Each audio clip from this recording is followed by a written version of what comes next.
Hey everyone, Dr. Dale here. I want to convince you that this is a two-headed coin. But what I'm going to do is every time I flip it, that one was heads. I'm going to tell you what it was. Well, that time I'm not going to tell you. That's heads. Not going to tell you that one either. That's heads.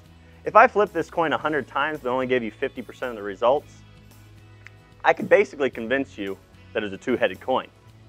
But the reality is, you'd be an idiot for believing me. See, that right there is representation that Dr. Ben Goldacre actually gave the world about getting a drug approved through the FDA. He said, at this current moment, believing drug companies is something no one should do. See, a lot of people ask me why I don't trust drug companies. Well, they do things like this. They withhold trial data, they withhold evidence knowing a drug will kill children, submit a portion, a small portion of their trial data, get it approved by the FDA, make billions of dollars on the drug. Meanwhile, it has no benefit whatsoever, yet takes someone's life. I do not respect that in any way. See, this is the drug Tamiflu they're talking about, and this is a great article, and I wonder how many people have actually read this. Here's the article titled, Big Pharma Plays Hide the Ball with Data. This was published November 13th of 2014 in Newsweek. Within this article, and this is the article discussion today, they talk about how concealing trial data is routine in getting a drug approved through the FDA. Now, mind you, in the article, they note that the FDA actually knew that the drug was worthless. They knew that the drug had side effects and was a danger to children.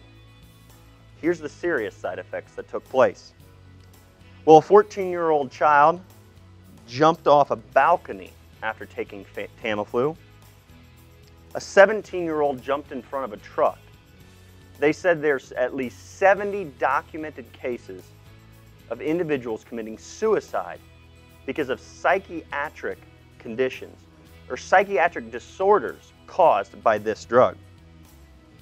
Now that upsets me because you think about this. This is an antiviral medication that many doctors are prescribing for a child that has the common cold.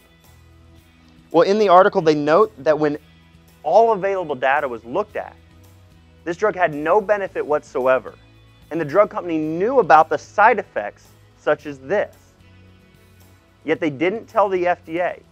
And then now we have the CDC actually saying that doctors need to be ready with the drug to prescribe it to people because this year's flu vaccine didn't work. Well, that's nothing new. The flu virus mutates every single year, so the vaccine never works. Here's the point I want to make about this article.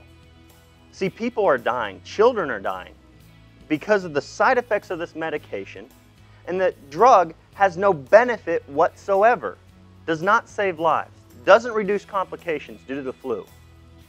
But you know what? The FDA and the CDC are doing nothing about it. In fact, in the article, they note that the FDA knew about the side effects, they knew the drug was worthless, but they didn't let the medical community know about it. And then on top of that, the CDC isn't allowed, yes, get this, isn't allowed to look at unpublished data. What? They're the ones who send emails to doctors and tell them what drugs to prescribe. They better know the whole picture before they recommend a drug. Guys, we got to get this information out there because they actually say that this type of thing, the lies by drug companies, are causing mass fatalities. And if the FDA and the CDC isn't going to do anything about it, then we need to. Because God forbid, there's a child right now that has a sniffle and a sneeze, and their mom takes them to a pediatrician, and that child's prescribed Tamiflu. And because of the side effects of this medication, because of the psychiatric episodes that this drug causes, that mom comes home and their child has jumped out of the second-story window and committed suicide. You know what? If you believe a child's life is worth saving, then share this video before one more is lost.